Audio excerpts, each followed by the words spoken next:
This meeting come to order, meeting of the Jackson County Board of Commissioners, this August the 16th, 2022. Our regular chairman, who always does a great job, is a little under the weather today and he cannot be there, but he's joined us online. And I'm sort of a rookie at this, so I'll do the best I can. If any of y'all have any suggestions afterwards, you can just leave them in my mailbox, please. We're going to start with a proclamation of Opioid Awareness Month, which this is, and that's something we've been talking about very much the last few days, and monies that's coming in to help with a lot of this. And we have a person with the health department that's going to come join us in a minute. And Commissioner Woody is going to read this proclamation at this time.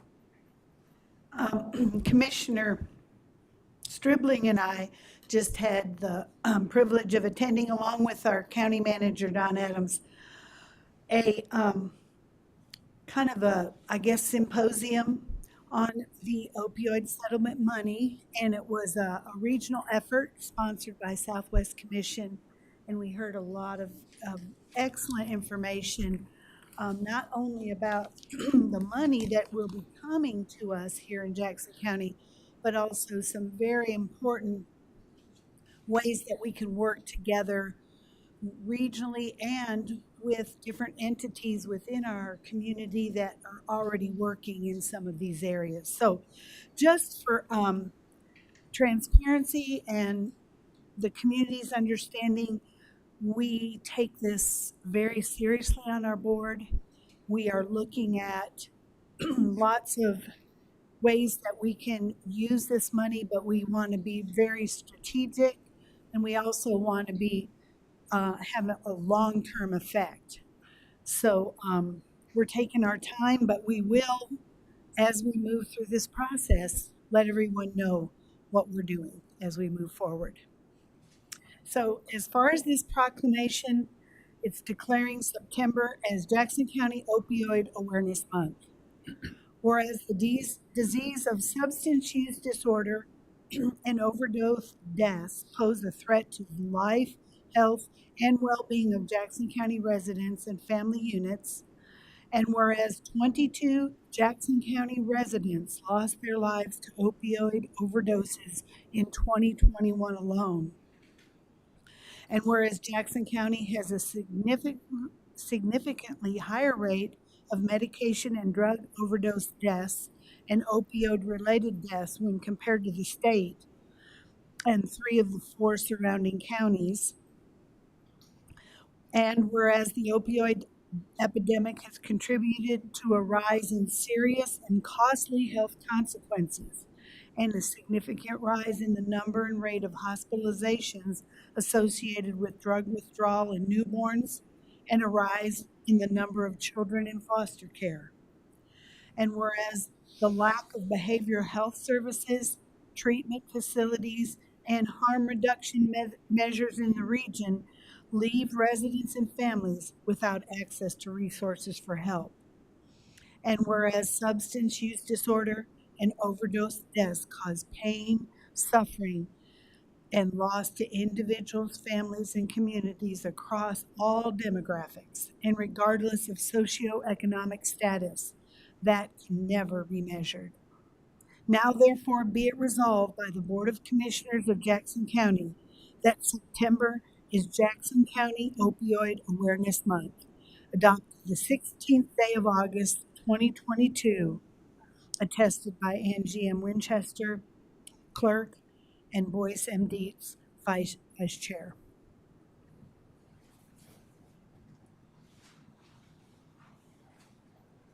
Thank you, Ms. Woody.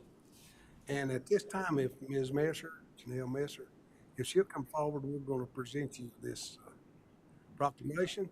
And are we going to take a picture? If you want to, Commissioner Deeds, if you want to do a motion to approve it first and then call for a vote. Do I hear a motion to approve this proclamation? I move. So moved. Second. All in favor? Yes. Yes. Okay, is that sufficient? Yeah, you can go ahead and ask if any are opposed, but we know the answer, but yeah. Are there anyone in opposition? All right, the proclamation passes, and we're gonna have Ms. Messer to come up, and we're gonna all, I guess, have a picture with her maybe. Can we have a picture with you? Yes, sir.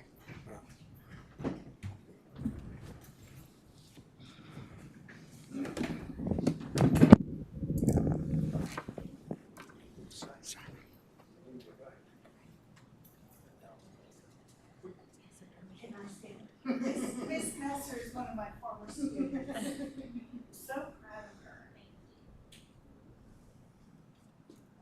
All right, on 30. 1, 2, 3. One more. 1, 2, 3. There we go. Thank you so much.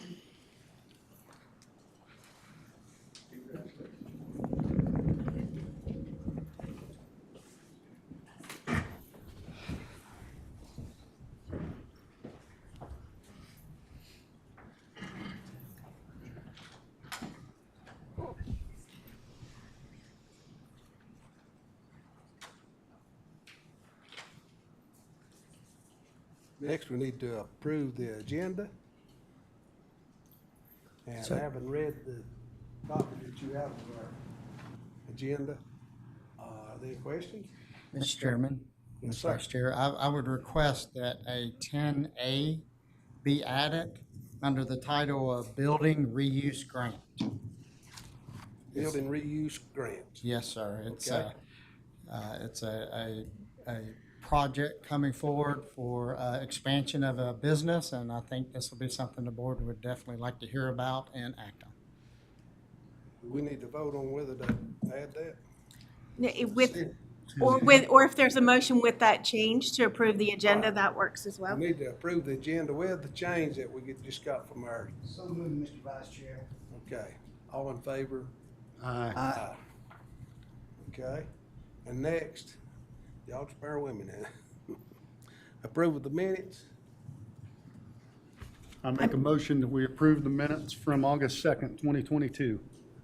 all right, everyone, any Second. questions, any additions, add? No, sir. Everybody in favor say aye. Aye. Okay, thank you.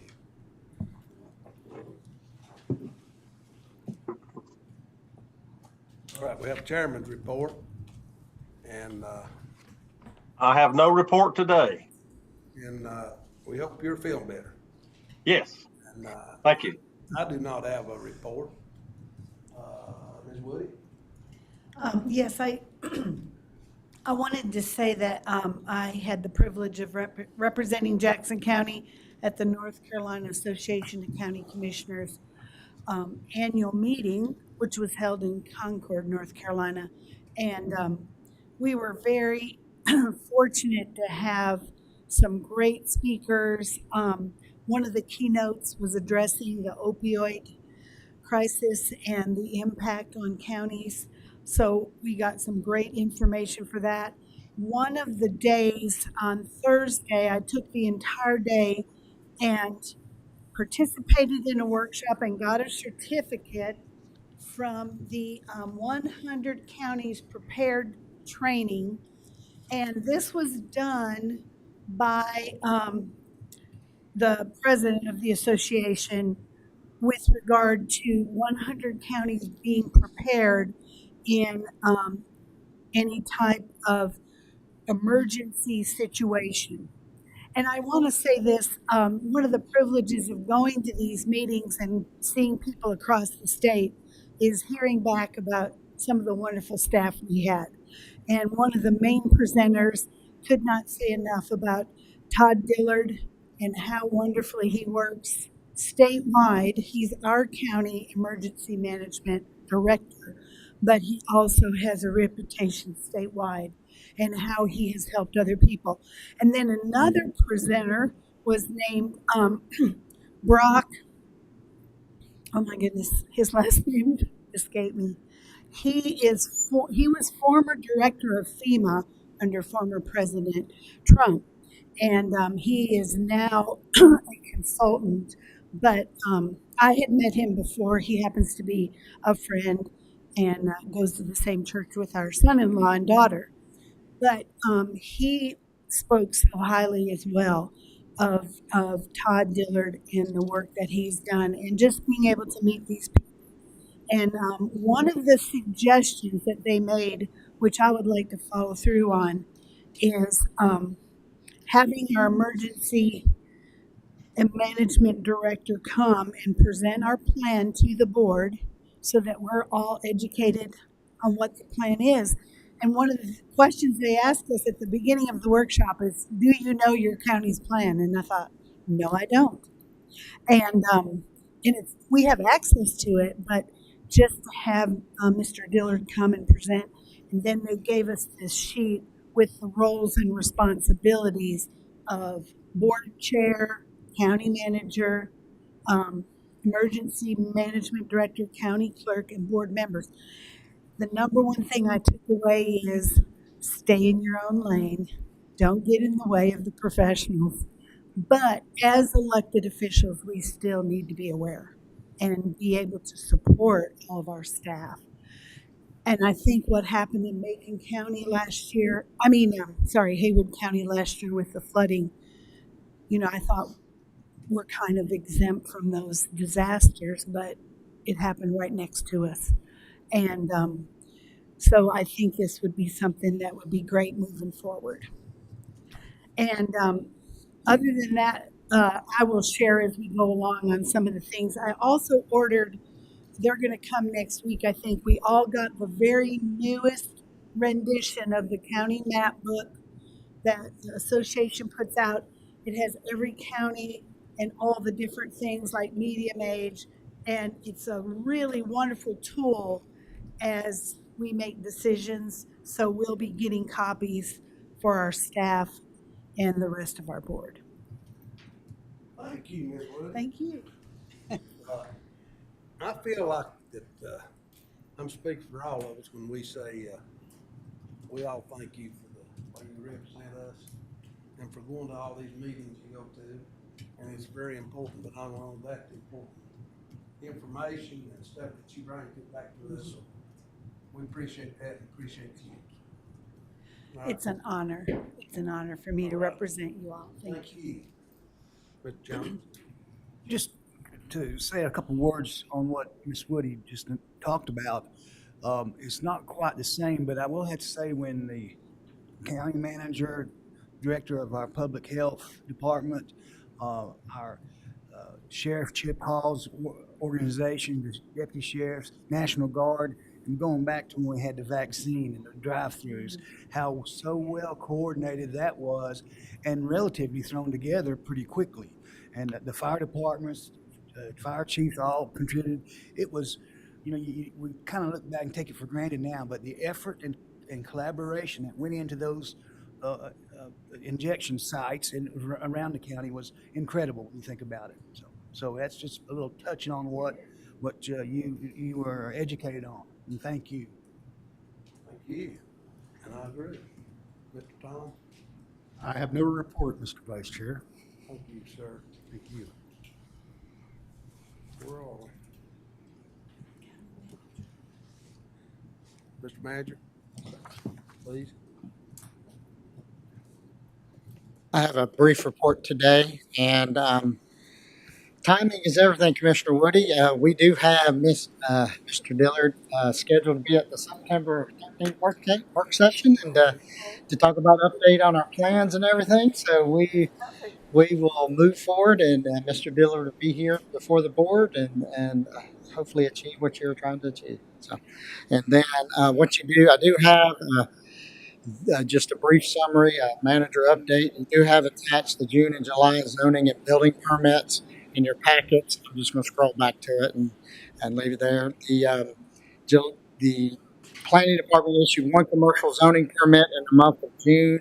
Code enforcement issued 5 commercial permits and 3 renovation addition permits in the month of June. In the month of July, the planning department issued 2 commercial zoning permits and 1 renovation and addition permit. And code enforcement issued 5 commercial permits and 2 renovation addition permits in that month. The other, I don't have really any other true attachments, just going over some construction projects.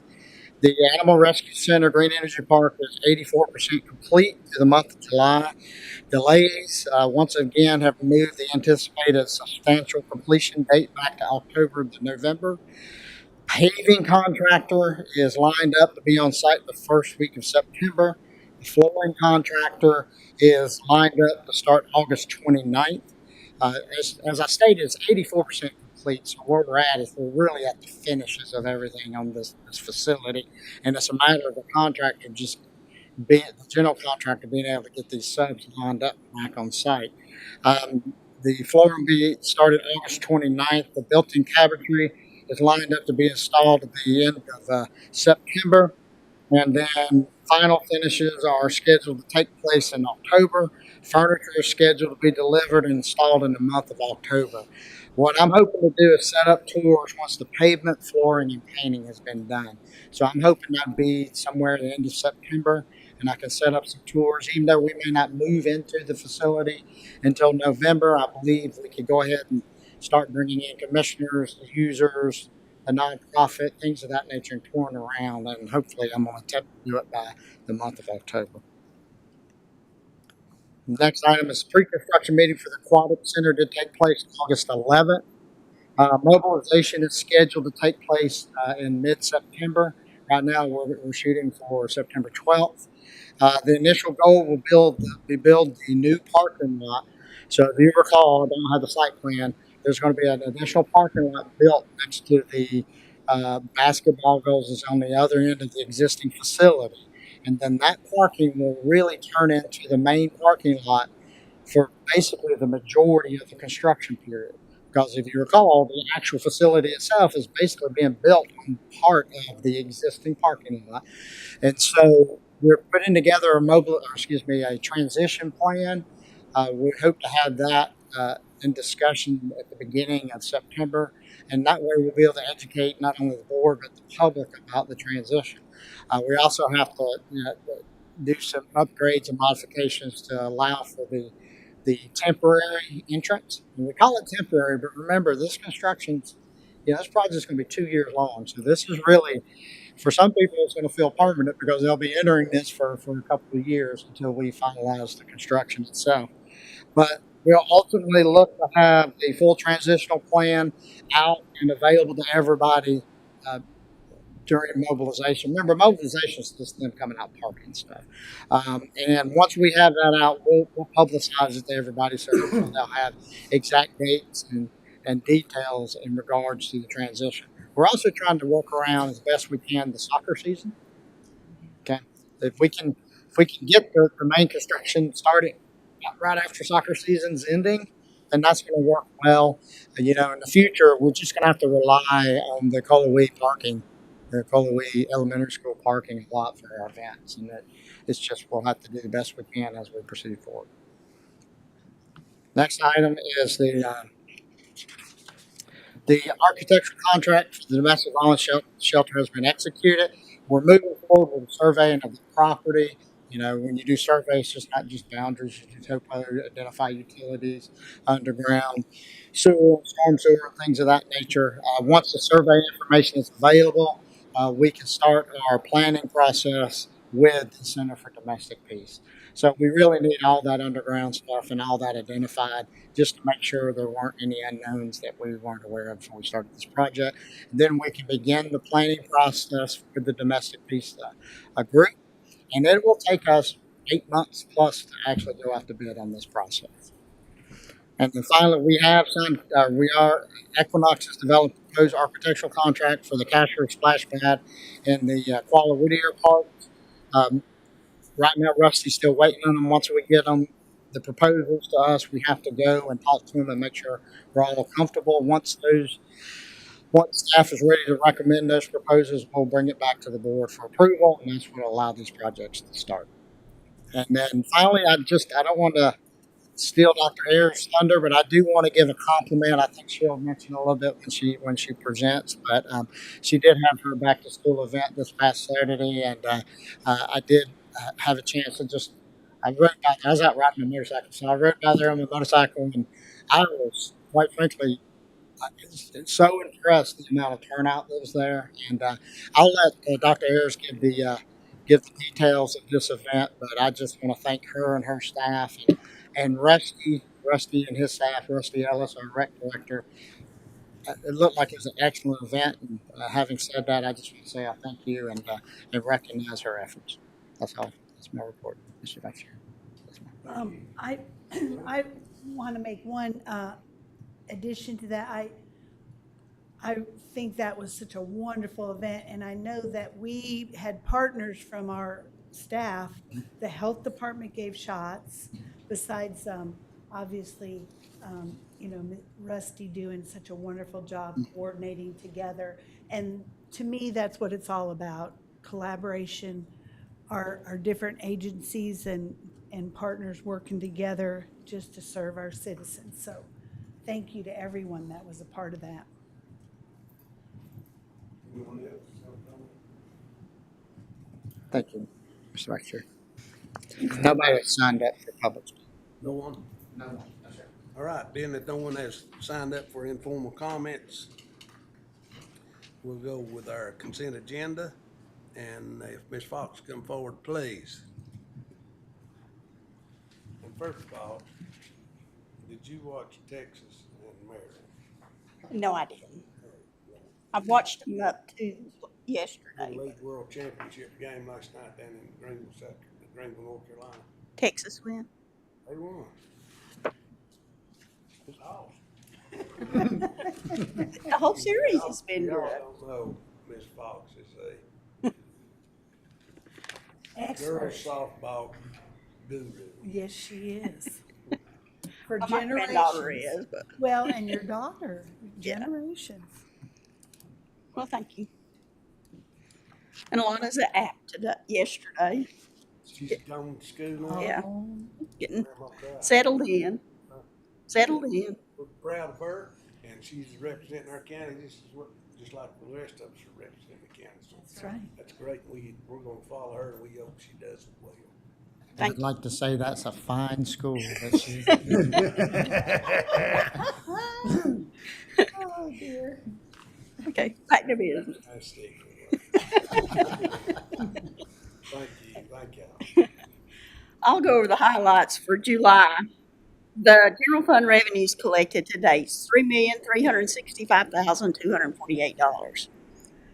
The expenditures to date, $7,421,492. So the expenditures are $4,056,243 more than the revenues at that point. The ad valorem taxes collected, $7,305. Motor vehicle tax collected is $163,535.78, and the prior year taxes, $54,225. We received the sales and use tax for the month of July, which represented April sales. That amount was $1,806,277.14. That's 17.06% more than we received last year. It's just amazing. It is. Yeah. Wow. In April. Now, we did receive maize this week, and it's dropped down to 4.81%. Still, that's good. Wow. It's still an increase in it. It is. The average fiscal year increase as of July is 14.52%. The landfill disposal fees collected $780, and the prior year disposal fees $8,056. Via Health's fourth quarter finance reports also attached to my report.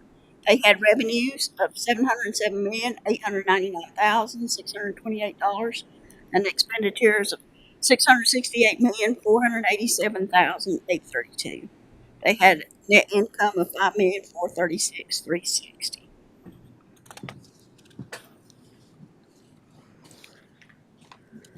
Just starting out with the growth revenues this year, they're starting out a little under budget with all categories except registered deeds, and it's 2.17% above for the month. So there's still transactions going on. The general fund contingency, no appropriations have been made. The balance is $1,413,507.84. I'd be glad to answer any questions on the report. Any comments, questions? Budget ordinance? I have one budget ordinance amendment. The amount of it's $8,857 as for an insurance settlement for recreation facility maintenance. That's the accident at the Greenway Bridge. To repair the fence and table. Any questions?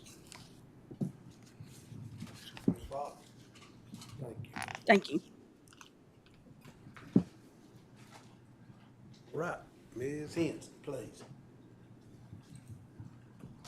Good afternoon. Good afternoon.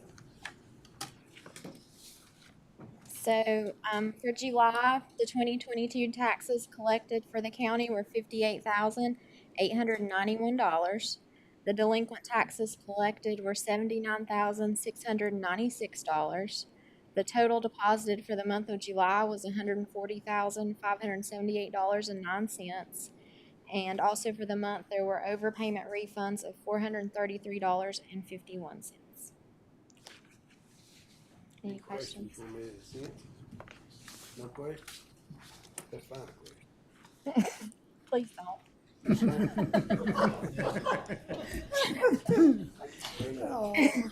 We appreciate the job you do. Thank you. I'm gonna also do the yearly tax settlement. All right, please. Okay, so the 2021 tax settlement for the year, the charges and credits for the county were $39,819,836. $418,558 of that is still uncollected, and the tax collection rate at the end of the year was 98.94%. The delinquent taxes, charges and credits were $1,752,233. $808,959 of that is uncollected. Solid waste tax settlement charges and credits were $2,390,586. $65,216 is uncollected.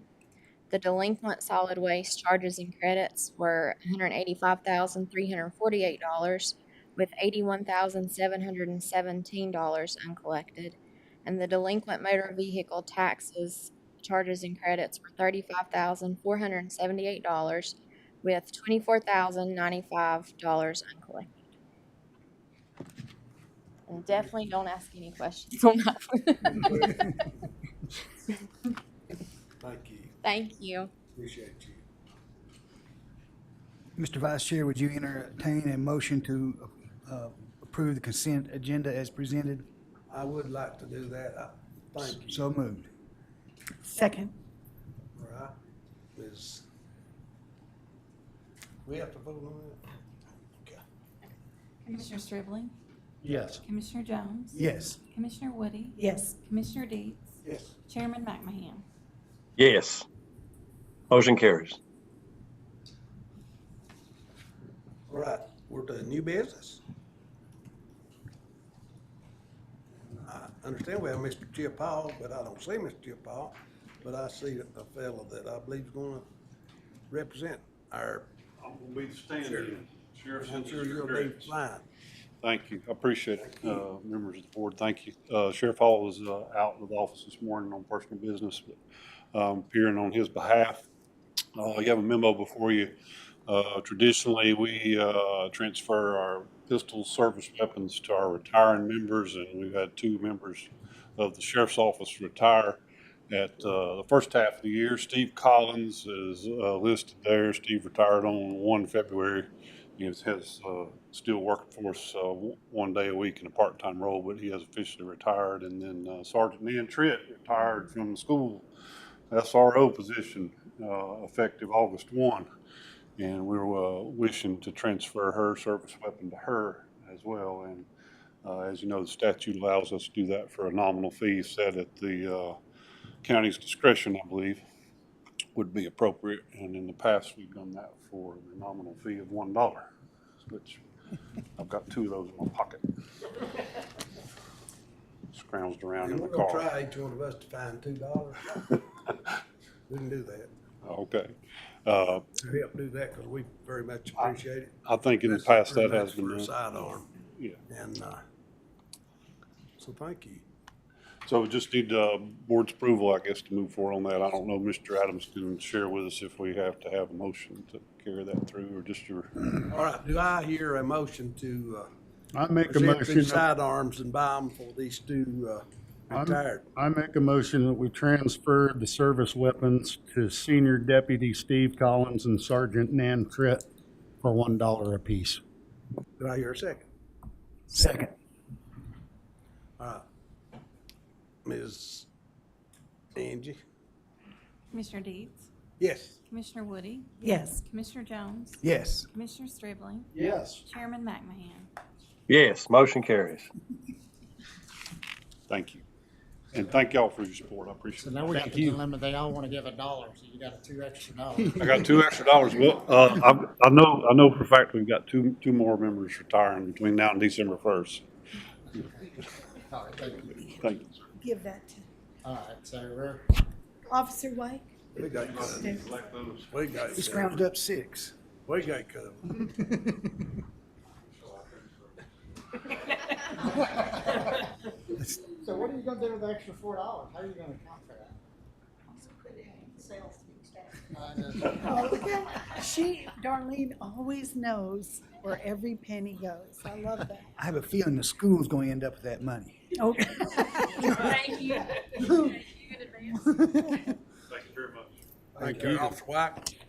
Appreciate it. Yes, sir. Thank you, and thank the you for sheriff, everything you please. do. And for sure, thank those 2 fellas one more time for us. I will do it. I will do it. We're gonna miss Nan dearly, and, she's done a great job for us out there in Costas. And, for Steve, we still get to see him once a week. Sure. Okay. Right, Ms. Ash. Good afternoon. Good afternoon. I am just here to seek approval of the contract that we discussed, the pictometry contract that we discussed at last week's work session. And I'll be happy to answer any questions if any have been thought of over the week. No hard-hitting ones, though. He looks Well, serious. first of all, pictometry, I picked that word up. That's a good word. Yeah, I'm gonna use that along. okay. And, I wasn't thinking about pictometry over the weekend. I wasn't either, That but was in the kind of bind. But the other 3 commissioners may have. We really we really appreciate your presentation last week.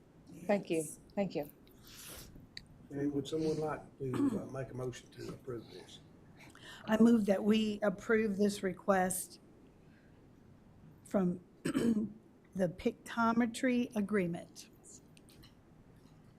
I'll second that motion. Commissioner Stribling, Yes. Commissioner Jones, Yes. Commissioner Woody, Yes. Commissioner Deeds, Yes. Chairman McMahon. Yes, motion carries. Thank you. See, he did fall in there. Who we have next? Ms. Almond, please.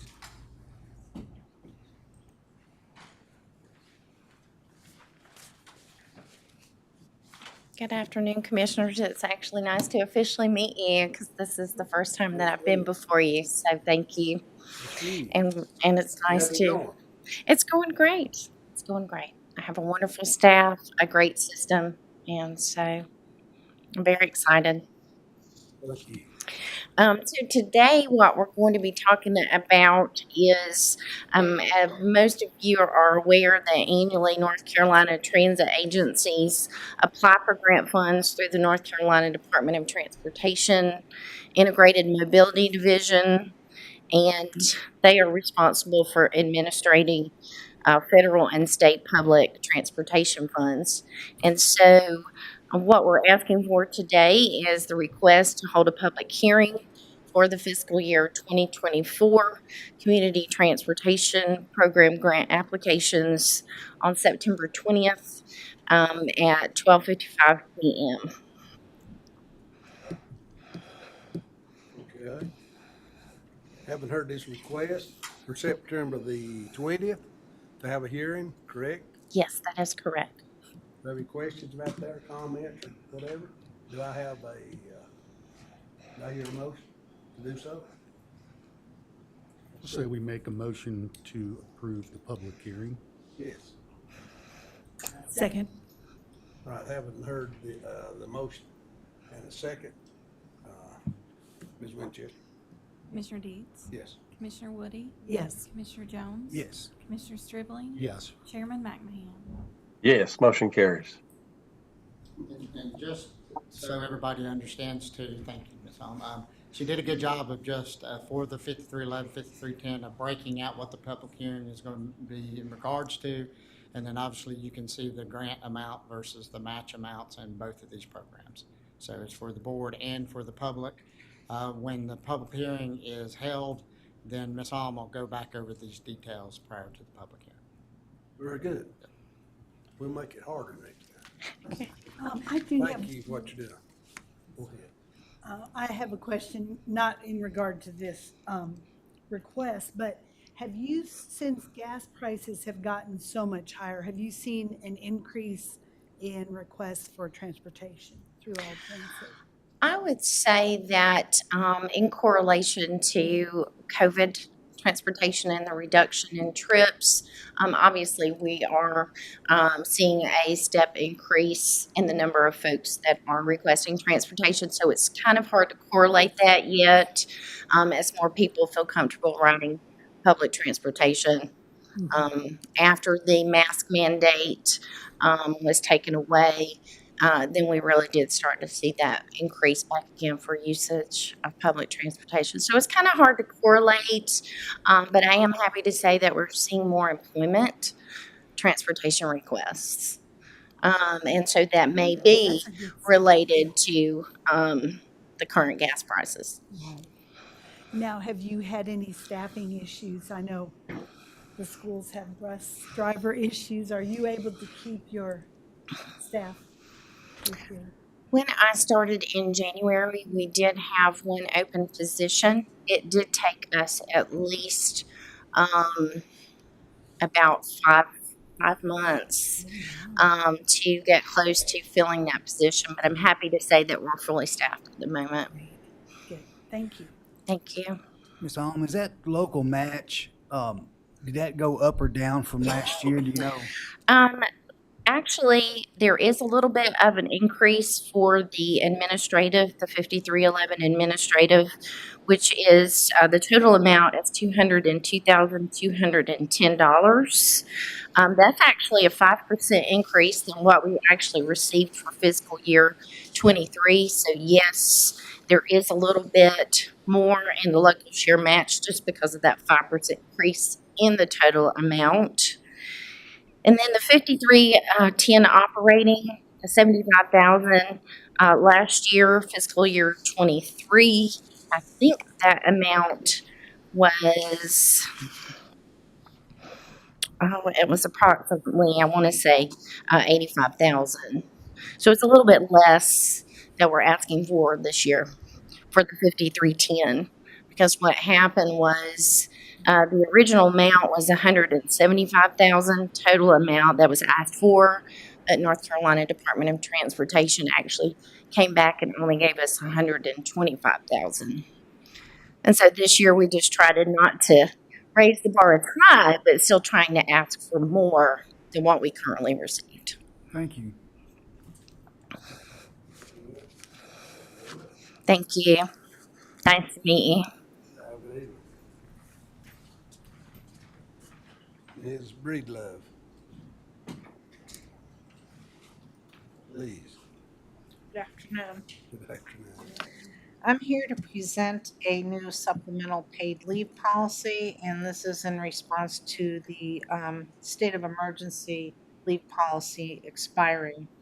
So on March 17th of 2020, the Jackson County Board of Commissioners approved a state of emergency policy, and the policy permitted employees paid leave time during COVID infection exposure, or to care for sick family members, to manage other eligible COVID-19 issues, and a work absence due to a public closure of a Jackson County facility during the actual state of emergency. The SOE leave policy was developed to address a specific emergency. When that state of emergency ends, the policy will no longer be in effect. It is proposed to structure another leave category to use for unknown extenuating circumstances that may occur in the future. The Jackson County Board of Commissioners would have the authority to authorize and approve paid leave under the supplemental paid leave policy. It is apparent COVID-19 will continue to have an impact on our workforce and require employee absences due to isolation and quarantine periodically. Therefore, Human Resources recommends that any remaining SOE leave balances be converted to the supplemental paid leave so it may be available for use by employees if that need should arise. No additional leave will be provided employees other than what was allotted previously under the SOE policy. It is recommended the Jackson County Board of Commissioners approve the supplemental paid leave policy and allow the conversion of unused SOE leave to supplemental paid leave. And if I remember correctly, there was a little over half of our employees, county employees, have some time left. Yes. For this SLE. Yes. We have, the original allotment was to about 409 employees, and we still have about 271 that has some remaining amount. 271? Correct. Hopefully we won't need it. Yes, Right. ma'am. That's what we hope. Well, we had some that used none, didn't we? Correct? 0.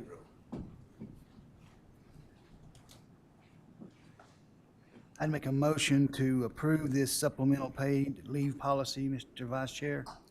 Okay, we have a motion to approve this. Second, please. Second. Ms. Woody. Any other discussion? And let me just add, Mr. Vice Chair, that I executed the termination of the state of emergency today. It'll go in effect, I believe, at 5 p.m. Is that correct, Don? Yes, sir.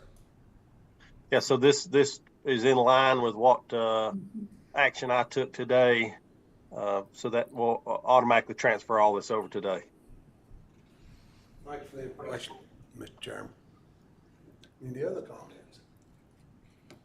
Ms. Winchester. Commissioner Stribling, Yes. Commissioner Jones, Yes. Commissioner Woody, Yes. Commissioner Deeds, Yes. Chairman McMahon. Yes, motion carries. Thank you.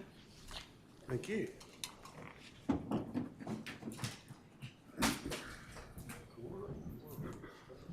Good afternoon. Can I speak first to the bash, may I? Thank you, Dawn, for your compliments and for coming. I did want to shout out to just a couple folks. Rusty is amazing to work with, so our back-to-school bash is due largely in part to us working collaboratively and having the location there, which is pretty central to all of our school district. Our health department did participate, as well as the library was there. So we had lots of our county agencies, and that is a true testament to that collaboration, that true community desire to make everything happen. So lots of churches participated, my staff from office staff, principals, leadership team. It was pretty phenomenal. So I had a permanent grin on my face for many hours later, and we already have plans for next year. So I'm sitting here thinking, as I'm talking to Jake, where are we going to park next year if there's not going to be a good parking lot? So time will tell. Things will come. So thank you for that. We are here, Mr. Buchanan and I, to talk to you about the Public Schools Capital Grant application. We shared with you last week at the work session that we had some estimates, some not necessarily true numbers, that we needed to move forward with the grant application. We have some more firm and solidified information, and I'm going to allow Jake to share that with you in just a moment. But I want to reiterate the fact that if you all, as a board, do approve to give us the 15%, the matching part, if we are awarded the grants, that will be a tremendous savings for us as a community, as a county, as a school district, because the projects are totaling about $40 million. And if we could only pay $6 million to get the $40 million, that seems like a win-win situation. So I'm going to pause and let Jake go through a few numbers with you, and then we're happy to answer your questions.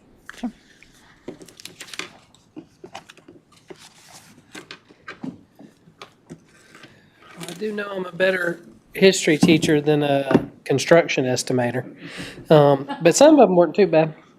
I think Mr. Adams shared with the commissioners the numbers that Chad Robertson developed for us. So let me just do this real quick, and we Please. can go into all the details the board wants to, but let me just explain what's in your packets. We have, that's reason I'm 42, we have everything page numbered, so if you want to refer something specific, we can take you to the page. Gotcha. But for right now, this is a summary of all the estimates. Within the packet, you can see what Mr. Robertson does for Clark Nexon. For the summary of Fairview Elementary, he breaks out that actual estimate and then ultimately gives the amount there. I want to point something out. In his information provided to Mr. Buchanan, what he's recommending on this $15 million estimate, you'll notice on this first page, he is recommending to build in at least a 10% escalation for the simple fact that understanding we would not be constructing this for 2 years almost. So he is recommending a minimum of 10% escalation in these conversations. The thing about it is you also have to be reasonable when you submit these applications to the state. So, I mean, it would be great if we could put in a 30% escalation, but at some point the state would balk on trying to predict a 30% increase. We do believe, I think a 10% would be a reasonable conversation. We do. I actually checked with the state last time, because that's the same thing that what Chad put on here was what I put on the last 5% per year, because that's what seems to be the industry norm right now.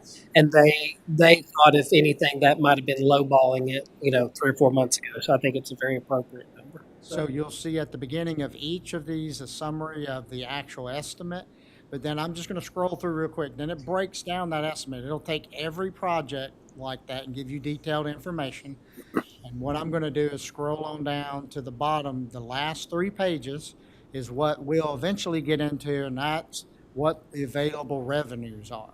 And that's that Darlene had put this information together for the board, but just wanted to let you know how we would refer to that. Vice Chairman Dietz, you had some specific questions about the Smoky Mountain High School project, and we will be able to break out those costs for you when we get to that point of the conversation. Yes, sir. Okay. I'll just turn it back over to you. Yeah. And Don did a great job summarizing. This is really kind of where we're at with what we've discussed up to this point, and happy to answer any questions. Just keep in mind, this is the conversation that we want to have based on the grants. And we are cautiously optimistic that we will be awarded one of these grants. But however, like Dr. Harris shared last time, if we're not awarded one of these grants, then we do intend to come back at that appropriate capital time to discuss with the Board of Commissioners what the Board of Education wants to do moving forward.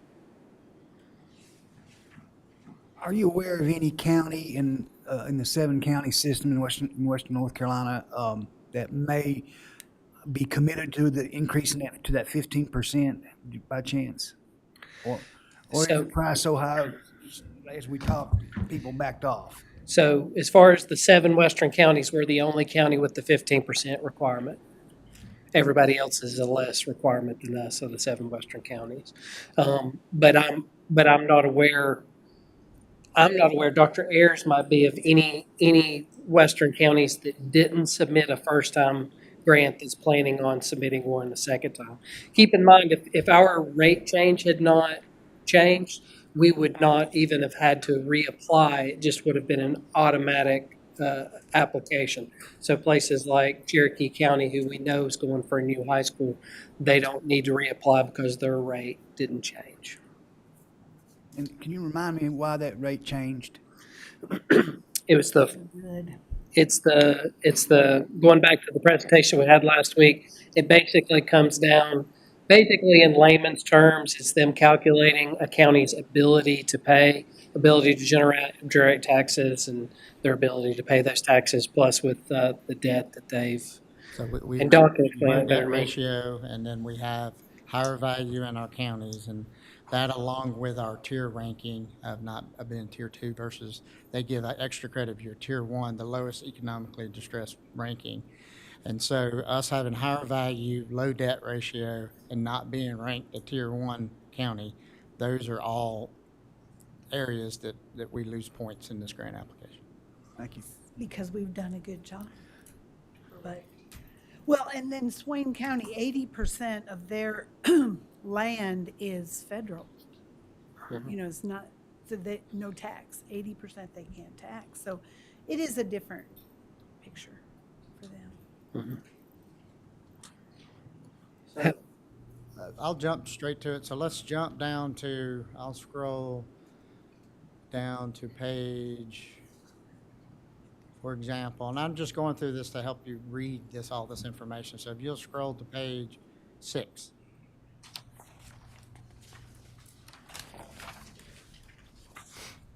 Turn to page 6. That's the summary of the Smoky Mountain High estimate of the $10,177,401. And so then you see the breakout of cost, the visitor concessions and toilets, $1,298,000. The home concessions, press box and toilets, $4,789,000. The ADA ramp, $2,261,000, and track installation of $2,827,000. And then if you want to know the details of that estimate, then you just scroll to the next handful of pages, and then you will see visitors, concessions, and toilets. You'll see how the architect has broken out that cost in all of these different divisions. And I did, Chairman Woody talks about this all the time, and I think that was one of the first conversations that Dana and I had.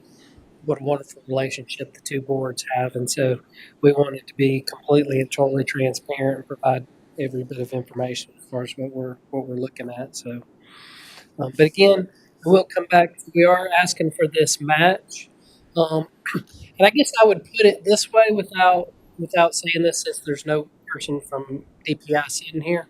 We are being recorded. Yeah, that's fine. I think they would understand that. This, if your dad says, "I'm going to buy you a car," you go pick out one car. If you go buy your own car, you pick out another car. So I think that's important to keep in mind as we look through these projects. So if you'll scroll down to go to page 14, we've provided, this is what I referenced to earlier.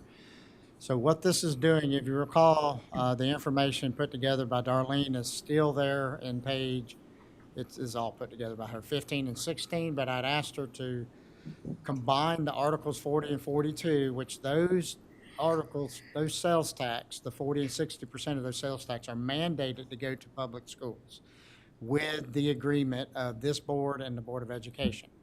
Just a reminder, everybody, Article 46 is the additional quarter-cent sales tax that when passed by the citizens of this county, they all understood it'd go to educational purposes. This is the Article 46 is the monies we built the health sciences building with at SCC. So if you go through, that's last year here, and our current year is projected to have 1.9 million available, and then 1.6 available from Article 46 for a total of 3.585, and then a grand total of 4,354. That's adding the 769 from the previous year. And then if you go to the next fiscal year, again, self-explanatory, Article 40, 42, an additional 2.242 million. Article 46, an additional 1.741 for additional funds of 3.984 million for a total amount of 8,339,000. So at the end of this fiscal year, we would have 4.354 available, and at the end of next fiscal year, 8.339. Now, if all of these projects, just a reminder, it was I don't have it in front of me, but it was do you have that number? What is the 6 point? 6.253. So it's 6.253 million is what would make up the 15% match of all of the projects. So if these projects were awarded next month, they would not be built for 2 to 3 years. Okay, there's no way, and there's no way possible that we could build these projects within this fiscal year. So within our current fiscal year. So ultimately, when you're talking about how much money is available potentially for these projects, you're really looking at a 2-year fiscal year span.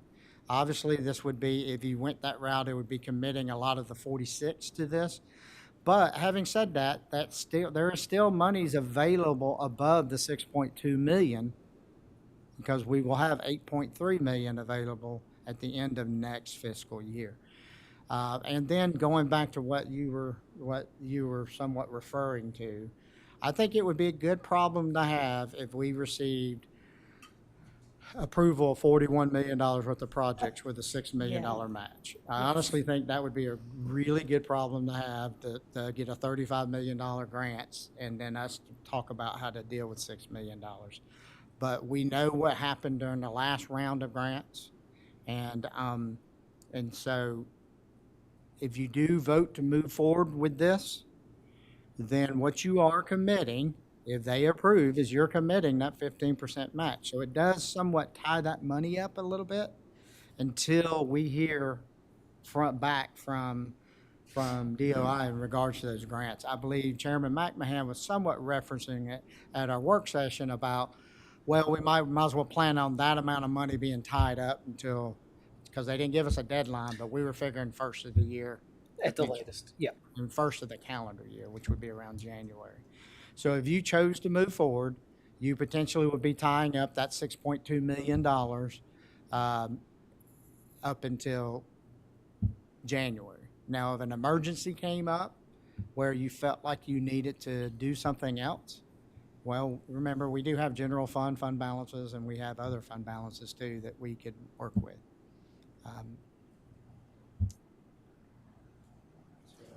Just describing the revenue. I want to jump in here and just add, and Jake said it last week too, but remember that these are all separate projects and grants that are applied for. So there's probably a very real possibility that they would award one but not the other. So that 6.25 initially that we are asking for your commitment to may be lower depending on the grants that we are awarded. And I'm saying it positively, that we are awarded.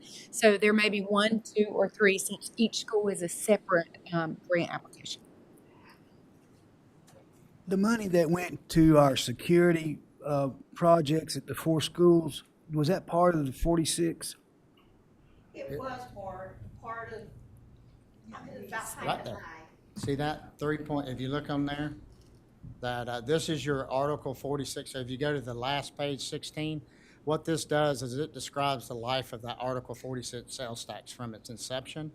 And so there's your $10 million for SEC, and there's your 3.2 that we cashed that came from here.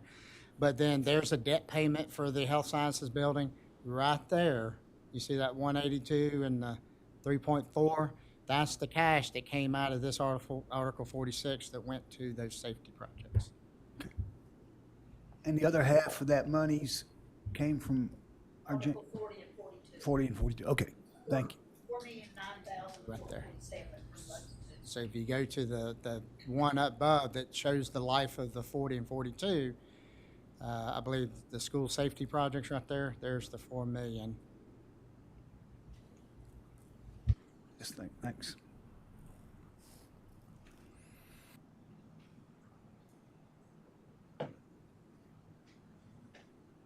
You know, I look at every one of those on the one that, what's on page 6.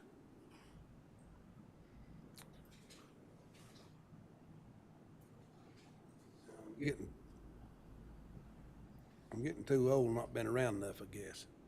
That just blows me away, the cost prediction of some of those things there. And I'd like to think some way this community could build one of those, not all of them, but at least one of them as a project. Can you do that anymore and take it on and save a lot of money and get the community involved, and there's a lot to that. And I don't know if they do it in some communities, but I don't know if you can do it here anymore. But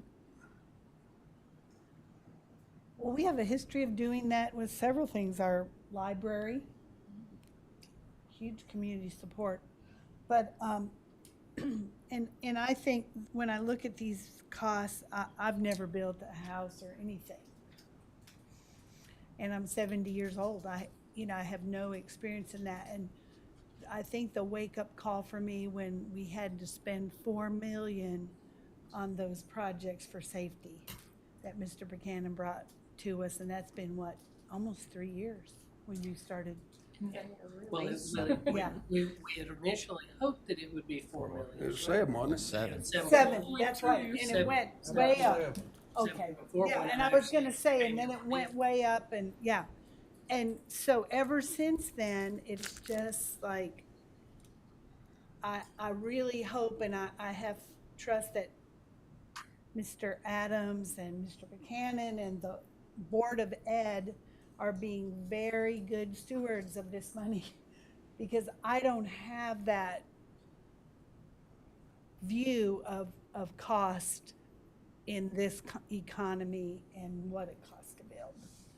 But I just want to make that statement that I hope y'all are being, and I'm sure you are, knowing you as long as I have, Mr. Buchanan, and our community. We don't want to waste our taxpayers. As a county commissioner and elected official, one of my greatest responsibilities is being a good steward of these resources. And yet I fully believe that our young people and our schools are our greatest resource. Bottom line. So. And Commissioner Woody, I might just add to what you're saying, though. I know Commissioner Dietz and I had this conversation earlier this morning in not county government, but in the private sector. I'm working on replacing a bridge that just 4 or 5 years ago may have cost like $60,000 to replace. My new estimate from the contractor this week is $205,000. So it is unreal how costs have gone up. And so it just keeps going. And I'm just not sure. Here again, we talk about 10% escalation costs. Depending on how the market fares for the next 2 years, we just don't know. But it's just unreal how things are getting more and more expensive. And that's just the world that we're living in right now. So these numbers are, unfortunately, I'd say pretty accurate. Yeah, I got to agree with Chairman McMahon, because I've been in the construction all my life. Yes. And the prices from what it was 25 years ago to now is just unbelievable. Well, and I appreciate that, Commissioner Stribling, because I'm knowing that you're in that, and you do it day by day. That helps. But I want to voice my support for this, and just reiterate that our schools and our young people are our greatest resource. It's true. Like Mr. Adams says, I think what we need to do is jump on this before it gets more expensive, because prices are only going to go up. That's right. Right. We'll throw one other concept out there. So as for the immediate need, when is the application due? The 25th? September 1st. September 1st. We're gonna take it to the Board of Education on the 30th. Okay. So the immediacy of the reason I had to go ahead and get this started moving forward, if you recall, when we brought it to you, it was a timeline that was dropped to us. We were planning on having the ability to have multiple meetings within our set schedule, but unfortunately, that's not the timeline that was presented to the Board of Education and the county.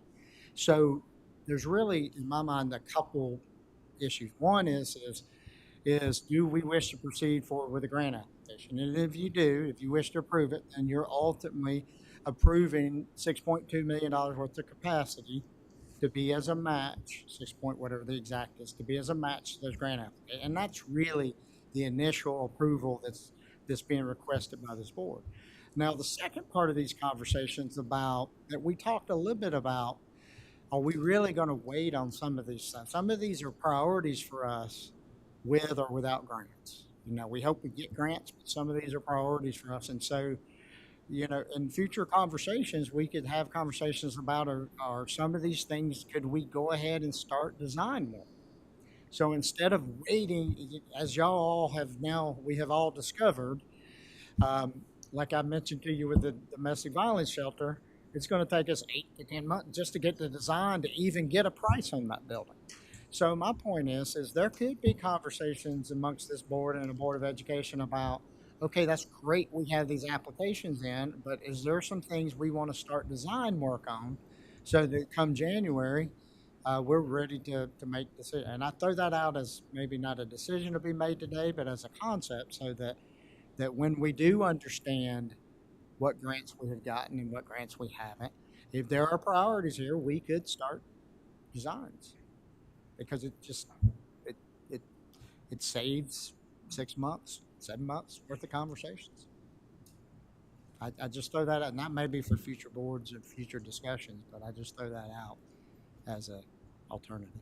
Well, looking at the numbers that would be available through Article 40, 42, and 46, at the end of 2024 budget year, we would still have $2.1 million to go towards other projects after this 6 point, if we were fortunate enough to get the 6.2. So, and then as County Manager Mr. Adams alluded to, we, in as good as a job that Ms. Fox does at the end of 2024 budget year, we'll have other resources available for other emergencies or projects that come before us, particularly with SCC and or other school needs, and also monies to cover that 10% construction increase. It might come up to 13%, and we have the resources to move forward on that.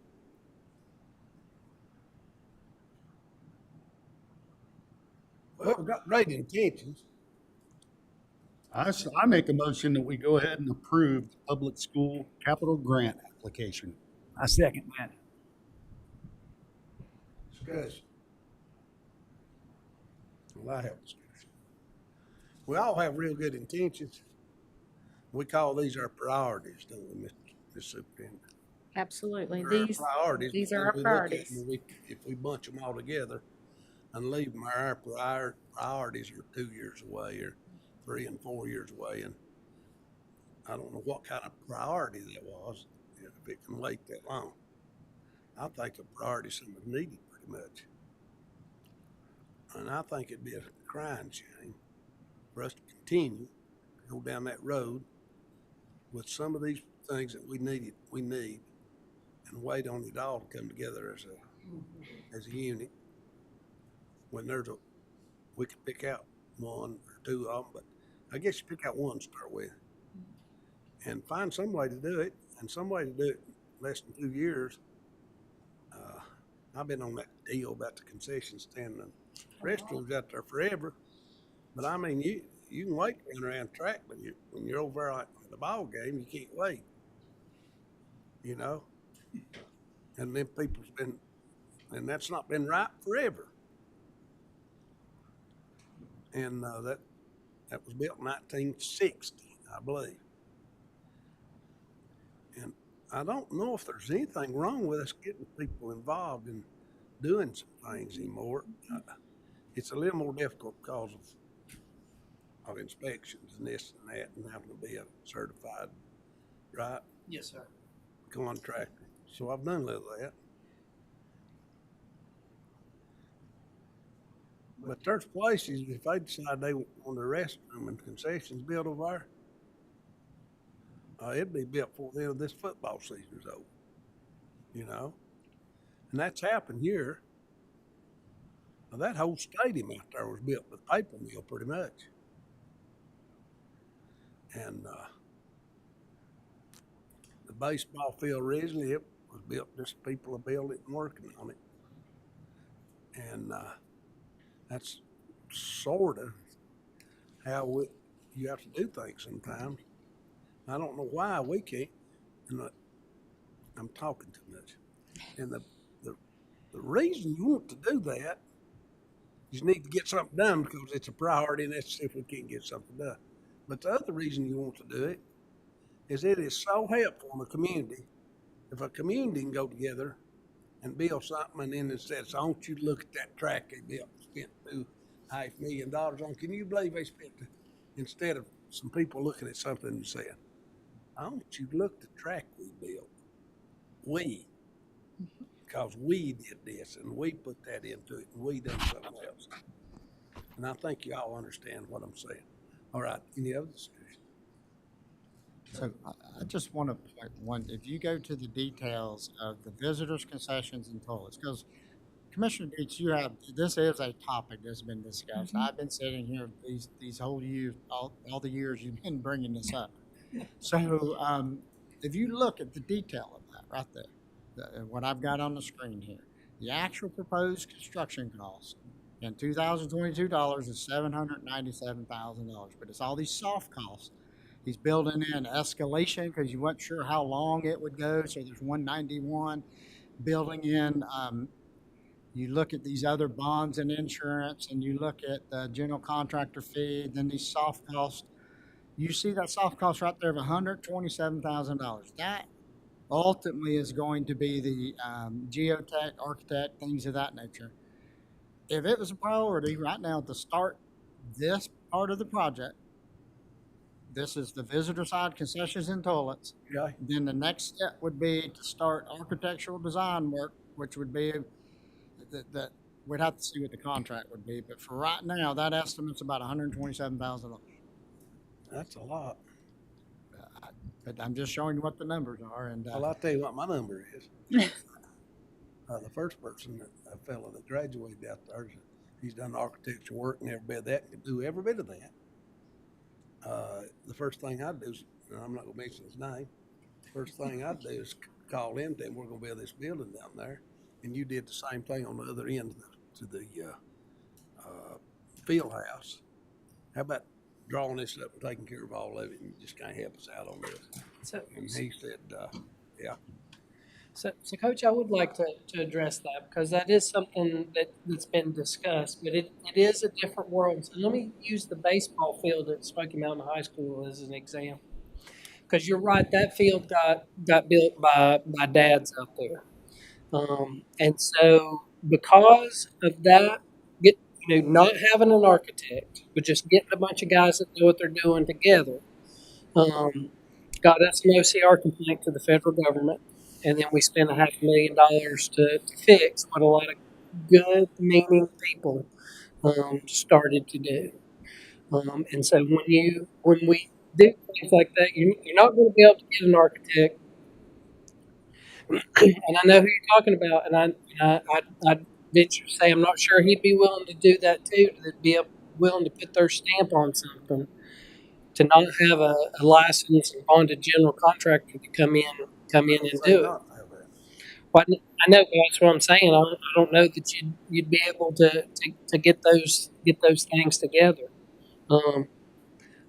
I just have seen myself when I have organized at Principal Smoky Mountain High School to get things done that weren't necessarily things that an architect or an engineer was involved in, to be able to get something built. There's issues that arise from that later, and I would just have to say I would not feel comfortable taking to the Jackson County School Board a plan to construct anything the kids were going to be involved with that didn't have all the things that come with a licensed architect and a licensed contractor and all the hoops and things that go with it. And that is, you're right, Coach. It is absolutely what raises the price. You can't get people to help you with that can do that. Mr. Farley, Jim Farley out of South Carolina that did the field house over there. Yep. we couldn't get anything done because you have to run all these things through the state, That's right. you know? So what does he, and he taught architecture and so forth at the University of South Carolina. Yeah. He helped us with the stadium. Well, what does he do? He just gets up and gets in his car and don't charge us nothing or anything, drives all the way to Raleigh and walks that stuff through, see? I mean, you can get things done. Yeah, but You can't get things done unless you think big.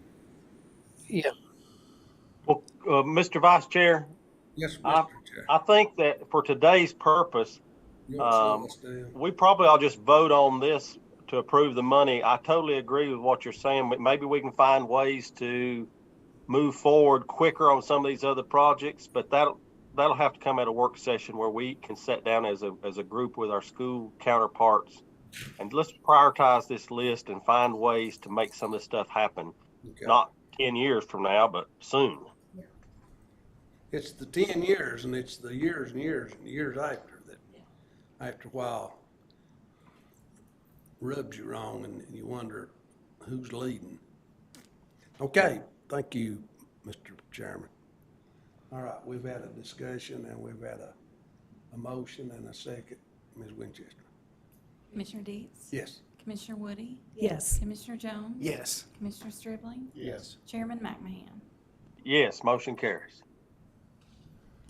Thank you. Thank y'all. Jake, I'm assuming, will there be things that need to be signed? it'll be, yeah, chairman will need to sign it once it's complete. School. No. I would like us to have our clerk have a letter that we all sign that goes in with the packet Absolutely. that's from our board, which says our support for this and that we appreciate their consideration. I know that you know how to do this. And I think that would carry a lot of weight, to have a collective agreement that you all are supporting it wholeheartedly. So, thank you. You need that very soon, don't you? In the next 10 days? Next 10 days. Next No 10 rush. days. No rush. Well, the application due date is September 1st. So our board meets. I would love to have it to share with our school board at our next meeting, which is August the 30th. So if I could have that letter before then, it would be great to see that y'all are wholeheartedly endorsing this. Thank you. Thank you. Thank you for all your hard work on this. All right, thank y'all. Thank you. We're gonna talk about the Citizens Academy with Mr. Adams, please. Before I get in here. We stood out on the street collecting money in buckets to pay for that field house. That was a community effort. Change Well, I know. liabilities. and- I know. Oh, it's just He said a a lot lot of has things have changed changed. since then, I understand, law-wise and liability-wise and That stuff was like that. 90. Well, I mean, things have changed, but there's still a way around things. Yeah, well, The there, the easiest thing you can do is say, well, things have changed. What we're gonna do now, and we're gonna let our taxpayers pay for that, and all we'll do is vote to do it. And there ain't gonna be no work about maybe getting a group to do this or do that, or excavate that property there. Are you licensed to do that? well, If you had a excavating. little piece of property, are you licensed to go out there and do the excavating on it? Mhm. You know, I mean, there may be a person that hit you somewhere doing something. So by law, I don't want to beat this discussion to death, but Let's beat it. when the project costs a certain amount of money or more, by law, we are mandated to bring in certain certified individuals to go through and do the architectural and engineering drawings. We do not have a choice. Who has said doing that? Who has? Nobody said they did that. Well, okay. I mean, I'm just saying that I agree with you. You have to do that. we have to do. Okay, If so it was free, it'd be all right, wouldn't it? that would be great. Or you Yeah, you have to point make is them, we could you get have to those pay them, professionals. or if they wanted to help you out, could you do that? Well, if it's over a certain value, you have to go through a request for qualifications process. And they have to go and reply to that process.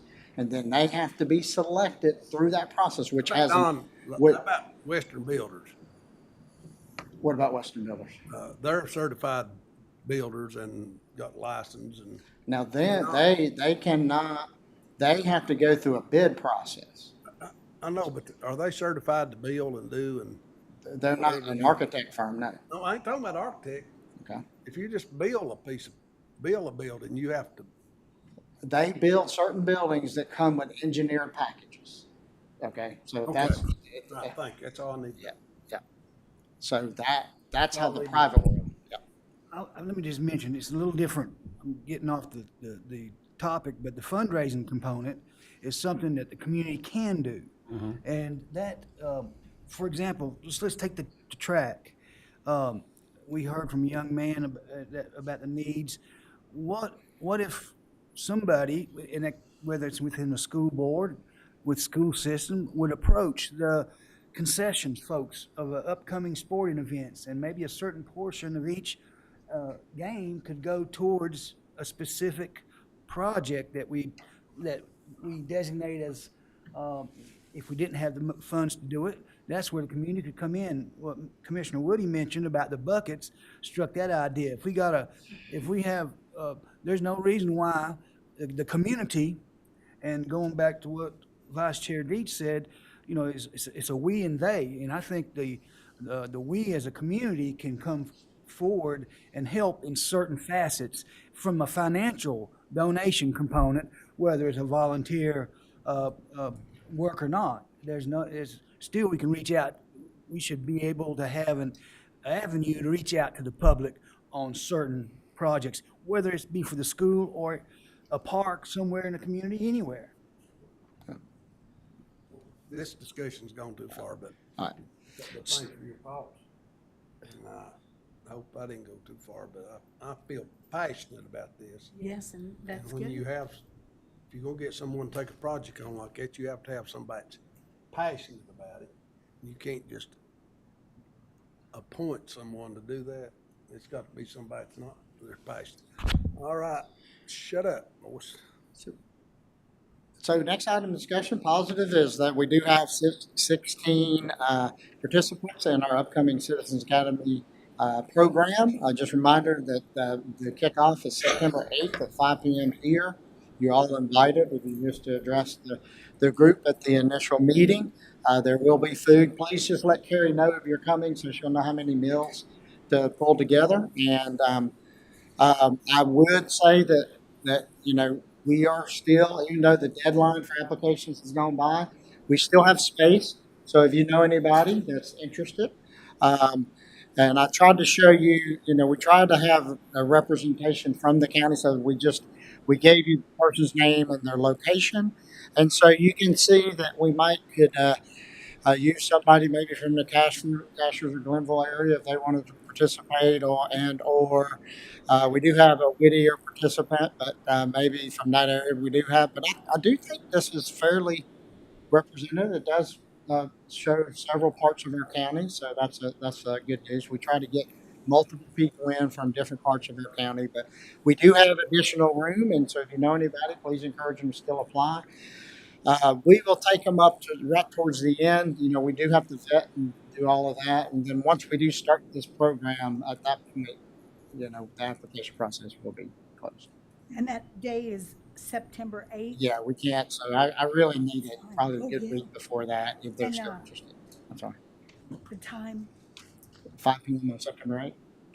Here, you're talking about for the September 8th meeting? Yes. 5 p.m. is when food will be served. Yes.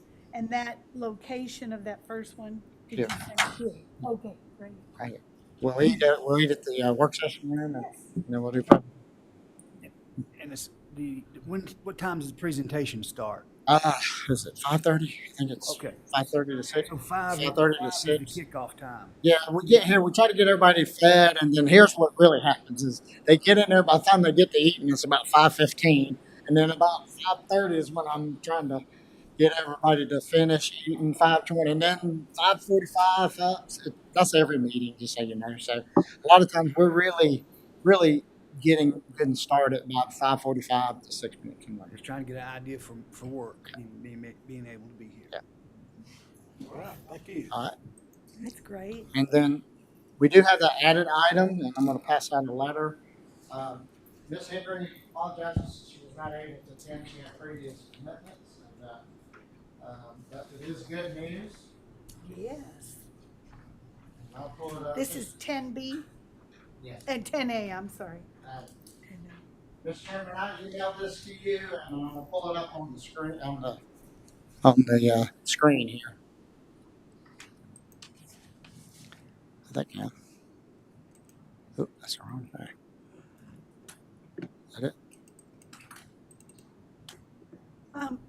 Mr. Adams, could you remind me where the location of this business? Across from the funeral, Okay, right off of Skyland Drive, you take is that Harold Street right there?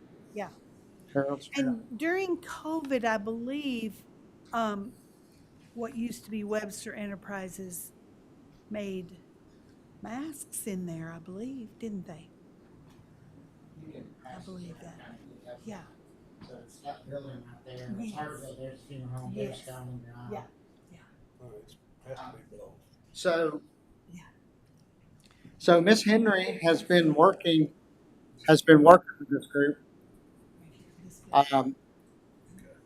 She's been working with the state Economic Development Partnership of North Carolina and a division of North Carolina Department of Commerce on providing assistance to American Solar Corporation. They're expanding their facility, adding approximately 10,000 square feet with over $2 million in capital and real property investment. They're looking to add an additional 12 jobs, making an average annual wage of more than $37,000. They've received American Solar has received a proposal from the North Carolina Department of Commerce for the building reuse program and would like to apply for the $60,000 grant that requires a 5% match, it's about $3,000, from the county in order to secure this funding.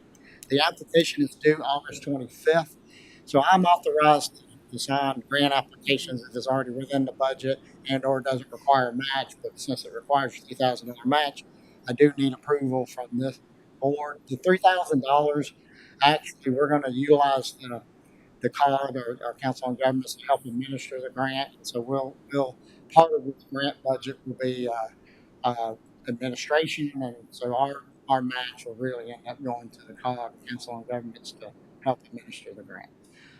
This is just for the application.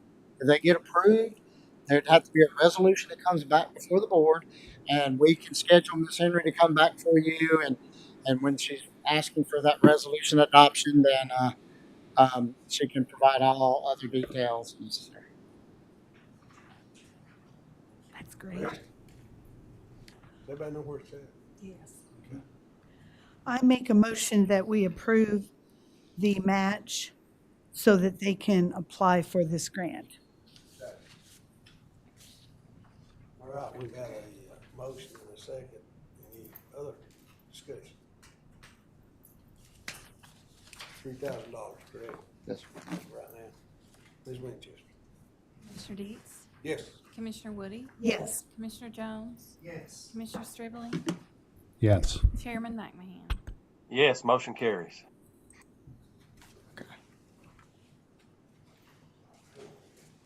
That's all I have, Mr. Chairman. All right, Ms. Heather.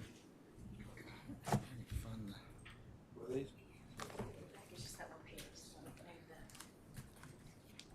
Hello.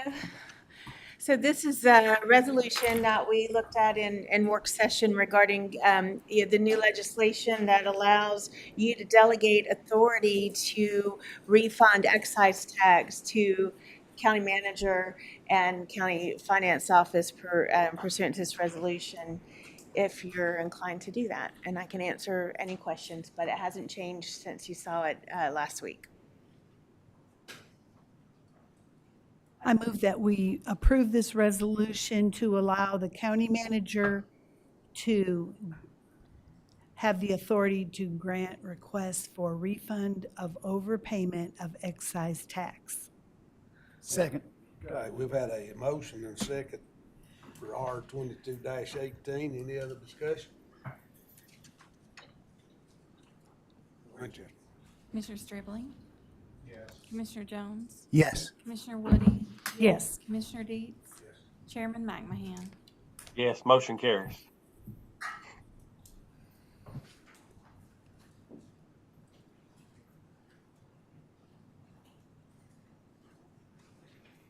Any need for closed session? Oh, All right, thank you. I Mark, do. will you take over here? I wasn't sure if it was time, but I do have a request, and I'm not sure it's legal. So, but I was informed last evening by my husband that he is participating in the senior games in Raleigh. He is a state finalist, and it's Wednesday, September 7th. And since he has been so kind to go with me to several statewide meetings, he would like me to go with him. And it starts at 9:30 on Wednesday the 7th. And I was wondering if it would be possible to change the time of our meeting on the 6th, or is it too late? Too late. It's too late to do that? Okay. No, I don't know if it's too late. Well, and I don't know if people could come. I mean, to 1 o'clock. Then we could leave that evening for Raleigh, and he would be there in time to start the game. Well, he's working on that, I'll tell you that. But I just wanted to make that request, and I understand if that's not possible. Commissioner Woody, Yes. I cannot change that time on the 6th. Okay, that's I have fine. a 1 o'clock in Asheville that I have to make. Sure. Well, that answers the question. Thank you. Anything else? The press? There's nobody online. We do not have closed sessions. Oh, good. Thanks for bearing with me. I have moved to adjourn. So be it. Second. All in favor? Aye.